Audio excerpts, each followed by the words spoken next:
Bir kun kofir bir yigit Rasululloh alayhisolatu vassalomning yonlariga keldi.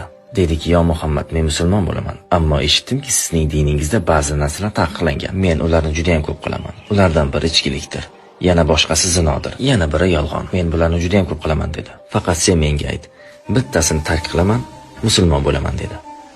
Janobi payg'ambarimiz aytdilarki, "Yolg'onni tark qil." Ko'p o'tmay do'stlari ichkilikka da'vat qilishdi. Endi ketaman deganda aytdiki, Rasululloh aytsaki, "Sen ichkilik ichdingmi? Men unga nima deyman? Yolg'on gapira olmayman." "Yo'q, men bormayman" dedi. Zinoga ketayotib aytdiki, Rasululloh so'rasaki, "Zino qildingmi? Chunki buni jazosi bor."